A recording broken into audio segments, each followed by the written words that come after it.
चलो बच्चों, कैसे हैं आप लोग? आप सभी अच्छे होंगे। मेरे नवोदय के चुन्नू मुन्नू, कैसे चल रही है प्रिपरेशन? अच्छी चल रही है। सभी बच्चे सुनने के बाद, भले ही वो 24 घंटे बाद सुने या 48 घंटे बाद सुने, आप मुझे कमेंट जरूर किया करें कि आपकी प्रिपरेशन कैसी चल रही है। देखिए, मैं ये नहीं जानना चाह रही हूँ कि आप क्या खा रहे हैं, क्या पी रहे हैं। सबके पेरेंट्स अच्छा खिलाएंगे, अच्छा पिलाएंगे, देयर इज नो डाउट। मुझे सिर्फ आपकी पढ़ाई और आपके सिलेक्शन से मतलब है। तो आपकी पढ़ाई कैसे चल रही है, आपको कहाँ समस्या आ रही है, आपके पास मटेरियल है या नहीं, स्टडी मटेरियल है या नहीं, आप इसके रिगार्डिंग कमेंट करें बेटा, अच्छा रहेगा।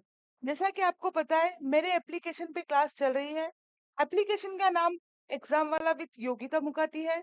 बहुत सारे बच्चे व्हाट्सएप में जुड़ भी गए हैं, व्हाट्सएप में जुड़े हैं, और व्हाट्सएप के साथ साथ वो मेरे साथ एप्लीकेशन पे भी है।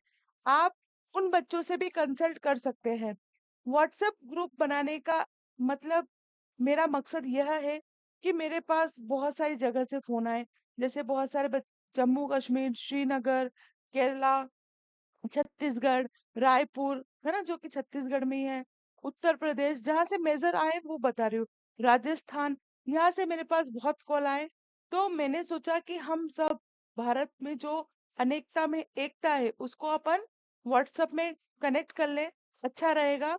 और सब मिलते रहेंगे व्हाट्सएप के बहाने, बच्चों के पास नोट्स जाते रहेंगे, और इन्हीं बच्चों में से सिलेक्शन होता है तो वो बच्चे मेरे बारे में भी बताते रहेंगे। मेरा भी स्वार्थ है उसमें, ठीक। लेकिन आप लोग मेरे स्वार्थ में भी चलेंगे तो आपका फायदा ही है। आपको तो नोट्स वगैरह मिल रहे हैं ना टेलीग्राम ग्रुप पे। तो देखिए, जो फ्री की क्लासेस है यूट्यूब पर है, और यूट्यूब पर क्लासेस जो है वो शॉर्ट फॉर्म में है। मैं आपको क्लियरली बता दूं, क्योंकि बेटा थोड़ा सा मेंटेनेंस भी रहता है। इस मेंटेनेंस के लिए हम एप्लीकेशन पे क्लासेस ले रहे हैं, जो कि बहुत ही नॉमिनेट शुल्क में है। मैथ्स आपको मात्र, बार बार मत पूछो, मैं यही बता देती हूँ, मैथ्स आपको मात्र 511 रुपए में, रीजनिंग आपको मात्र 511 रुपए में, और जो आपका लैंग्वेज वाला पोर्शन है वो मात्र आपको 211 रुपए में करवाया जा रहा है। पूरा फुल टॉस ऑफ सिलेबस आपको कराया जाएगा। 45 डेज मैथ्स के लिए चुने गए हैं। मतलब 30 से 35 दिन कोशिश करूंगी कि मैथ्स हो जाए। क्योंकि देखो, ये होना नहीं होना ठीक है, जो सिलेक्शन कराएगा वो आपके एमसीक्यू फॉर्म है। एमसीक्यू फॉर्म के क्वेश्चन आपको समझ में आना चाहिए, ठीक है। जैसा कि अब एग्जाम की डेट भी, जो फॉर्म फिल करने की थी, वो भी खत्म हो चुकी है। आप यकीन नहीं मानेंगे, कंपटीशन इतना तगड़ा है कि फोर्थ क्लास के बच्चे अभी से नवोदय का पढ़ रहे हैं। तो जुट जाओ। अगर बच्चे सीबीएसई में है तो उनकी कोई बोर्ड एग्जाम नहीं है ना, जैसे हमारे मध्य प्रदेश में फिफ्थ एक बोर्ड है। तो मैं ये कहना चाह रही हूँ कि जहाँ बोर्ड एग्जाम है और नहीं भी है, क्योंकि बोर्ड एग्जाम मार्च में होगी, और आप तो दिसंबर में फ्री हो रहे हैं ना। वो भी मिड ऑफ दिसंबर भी नहीं लग रहा है, 13 तारीख को ही आप लोग यहाँ फ्री हो जाएंगे। 13 दिसंबर को फ्री हो रहे हैं। उसके बाद बोर्ड में कंसंट्रेशन कीजिएगा, पास हो जाएंगे आप। बोर्ड में आपके 40% बने, 45% बने, कोई दिक्कत नहीं है बेटा। लेकिन अगर इधर सिलेक्शन हो गया तो सेटल हो जाओगे 12th तक। अपने को कुछ देखना ही नहीं है कि कौन से स्कूल में जाएं, कहाँ पढ़ाई करें, यहाँ 11th में ये सब्जेक्ट ही नहीं है। इन सब से आप लोग बरी हो जाएंगे, ठीक है। अपने दम पे कुछ करने का समय अभी है। फिफ्थ में ही आप अपने आप को प्रूफ कर सकते हैं, माता पिता का सर गौरवान्वित कर सकते हैं। चूंकि यह क्लास डेमो क्लास के अंतर्गत में यूट्यूब पर डालूंगी, तो यह शॉर्ट शॉर्ट सा वीडियो है, तो आप इसको देख लें। मैं जो पढ़ा रही थी वो फैक्टर के बारे में पढ़ा रही थी। मैंने ये बता दिया था कि कौन से ईयर में कितने क्वेश्चंस आए हैं।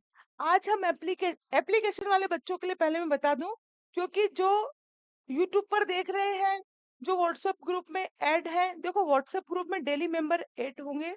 थोड़ा सा टेंशन तो रहेगा कि एक दो मैसेज फालतू के आएंगे, तो आप उसे इग्नोर कर दें, लोड ना लें। अगर काम का है तो ग्रुप से बाहर ना हो, ये कहना चाह रही हूँ। ये हम आज एप्लीकेशन पे पढ़ेंगे, ठीक है। फैक्टर्स वगैरह ये सब हम कुछ आज क्या करेंगे, एप्लीकेशन पे पढ़ेंगे। और लेकिन हम जो यहाँ पर पढ़ने वाले हैं वो आपके गुणनखंड, गुणनखंड के बारे में और गुणज के बारे में डिफरेंट पढ़ने वाले हैं। ठीक है, कि गुणनखंड क्या है और गुणज क्या है, फैक्टर क्या है ये आज हम पढ़ेंगे, है ना। फैक्टर क्या है वो पढ़ेंगे, और किसी चीज के गुणज क्या होते हैं हम इसके बारे में जानेंगे, है ना। गुणज मतलब कि उसके टेबल में आने वाले नंबर्स। ठीक, चलिए हम पढ़ते हैं। मतलब मल्टीप्लाइज, इसको इंग्लिश में बोलते हैं मल्टीप्लाइज, और इसको बोलते हैं फैक्टर। ठीक, ये बहुत इंपॉर्टेंट है। जनरली दिखने में ऐसा लगता है कि दोनों चीजें एक है, बट मेरे प्यारे बच्चों दोनों चीज एक नहीं है, दोनों अलग अलग है। फैक्टर पढ़ाने से पहले मैं इसका कुछ बेसिक आपको पढ़ा चुकी थी, यूट्यूब पर भी था, एप्लीकेशन पे भी था। देखो, कोई बच्चा हो सकता है किसी की स्थिति वाकई ऐसी ना हो कि वो 511 रुपए का भी परचेस ना कर सके, वो सिर्फ बुक से ही पढ़ रहा हो, तो मैं उन बच्चों के साथ भी खड़ी हूँ। ये मेन इस चैप्टर का है, मैं आपको बता रही हूँ, आप पढ़ ले। वैसे 511 रुपए कोई ज्यादा शुल्क नहीं है, कोई भी इसको अफोर्ड कर सकता है, ये मैं बहुत अच्छे से जानती हूँ। एक पालक अगर मजदूरी कर रहा है तो 500 रुपए तो वो फिर भी कमा रहा है, तो वो कर सकता है, अपने बच्चों के लिए अपन इतना कर सकते हैं। क्योंकि अगर आप ऑफलाइन होते तो मैं आपको यहाँ बिठा के फ्री ऑफ कॉस्ट भी पढ़ा देती, लेकिन वो एप्लीकेशन है तो वो आप इंटर करेंगे ना, परचेस बताएगा, हम खरीदेंगे ना तो भी बोलेगा परचेस।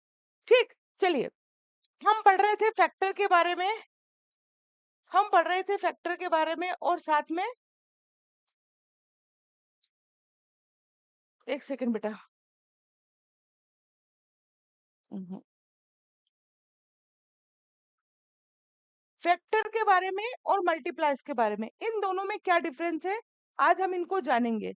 समझने की कोशिश करोगे तो समझ में आएगा, दिमाग में, दिमाग को क्लास में रखोगे तो ये चीज समझ में आएगी, अदरवाइज नहीं आएगी। देखिए, गुणनखंड और गुणज, फैक्टर इसको इंग्लिश में बोलते हैं, इसको बोलते हैं मल्टीप्लाइज।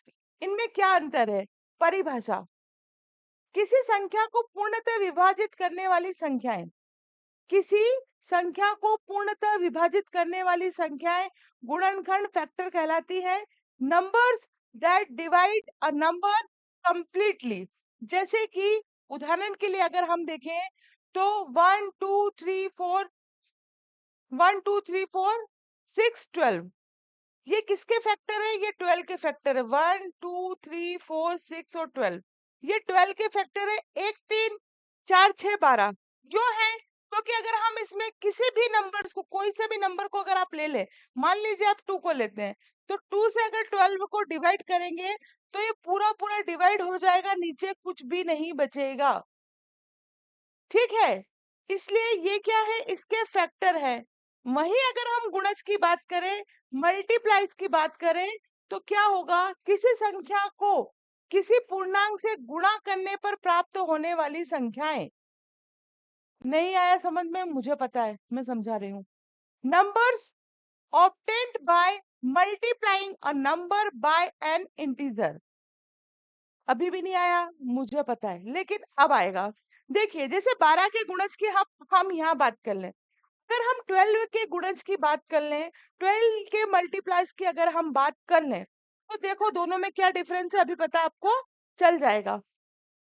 हम यहाँ बात कर रहे हैं 1 2 3 4 6 12, और हम यहाँ बात कर रहे हैं 12 24 36 48। मतलब किसी संख्या में हम गुणा करने से प्राप्त होने वाली संख्या है।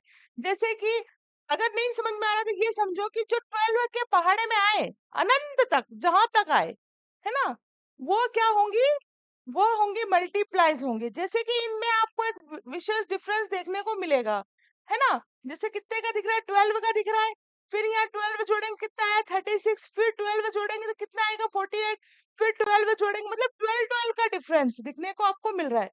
वहीं अगर हम यहाँ बात करें तो यहाँ वो चीज देखने को नहीं मिलती। यहाँ अगर आप देखें तो 1 का दिखेगा, फिर देखें तो 1 का दिखेगा, फिर देखें तो 1 का दिखेगा, फिर आप यहाँ 2 का देख सकते हैं। इस तरीके से आप यहाँ देख सकते हैं। कुल मिला के कहने का मतलब वह यह होगा कि जो फैक्टर होंगे, फैक्टर किसी भी नंबर की वह संख्या जिससे वो पूरा पूरा विभाजित हो जाए। जैसे अगर हम 12 की बात करें, अब इसके अगर हम आगे जाएंगे, मान लो 13 जाएंगे, 14 जाएंगे, तो वो 12 से बड़ा बड़ा हो गया, तो पूरा विभाजित थोड़ी ना होगा, जैसे कि यहीं पे देख लो, यही 7 से पड़ गए, यही पॉइंट लगा के 0 लगाना पड़ेगा। तो शेषफल में जो है रिमाइंडर 0 नहीं आएगा, पहली बात। और यहाँ पॉइंट में चीज आ गई, पूर्णतः डिवाइड होना चाहिए। तो एक बात तो यह भी निकल के आ रही है कि 12 से अगर बड़ी संख्या हुई, इधर की साइड अगर 12 से बड़ी संख्या हुई, तो क्या होगा, वह कभी भी 12 का गुणनखंड 12 का फैक्टर नहीं होगा। लार्जेस्ट नंबर अगर 12 से ज्यादा गया तो वह 12 का फैक्टर नहीं होगा। यह चीज मैंने लिखी है, यह चीज मैंने आपको यहाँ इसलिए समझा दी कि टॉपिक यहाँ पे यही चल रहा है। मतलब कि फैक्टर कभी भी दिए हुए नंबर से ज्यादा नहीं होगा। आप सोचो कि 12.5 भी कर लूं और 12 का फैक्टर हो जाए, नहीं होगा।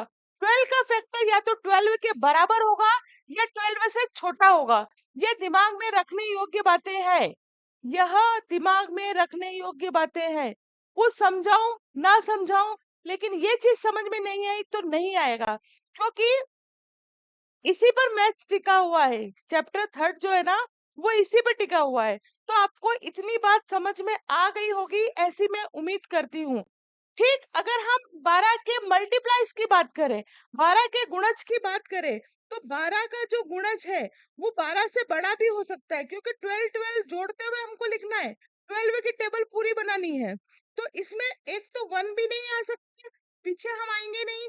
और इसमें 12 दिख रहा है ना आपको, 12 इससे बड़ी संख्याएं भी हो सकती है।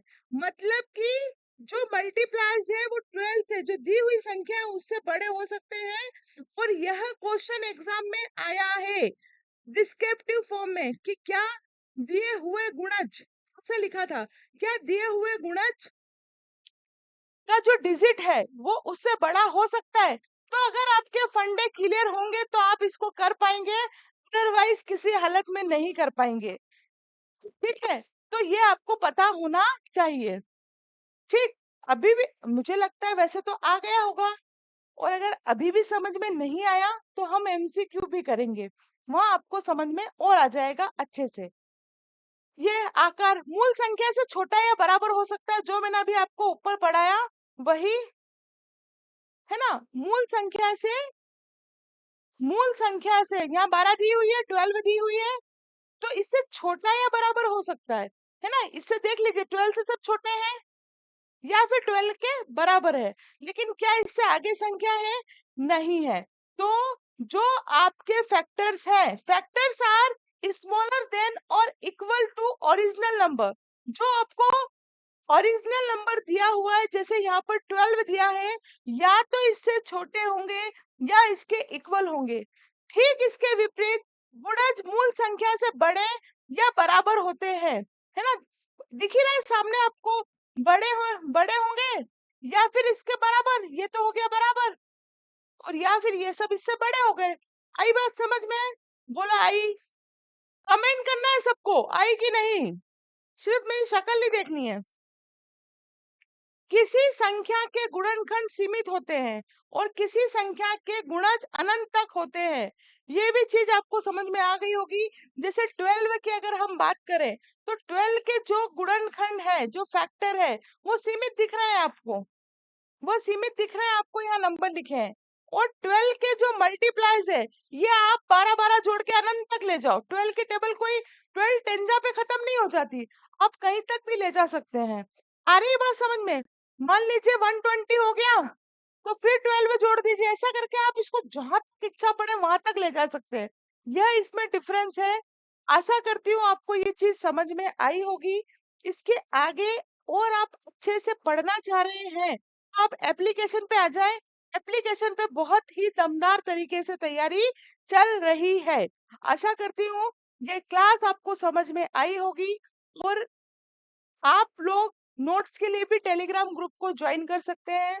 सेम लिंक है एग्जाम वाला विद योगिता मुखाती, लेकिन वहां आपको ध्यान रखना है कि मैं 2 तरह के नोट्स सेंड कर रही हूँ, क्लास 10th के भी और क्लास नवोदय के भी।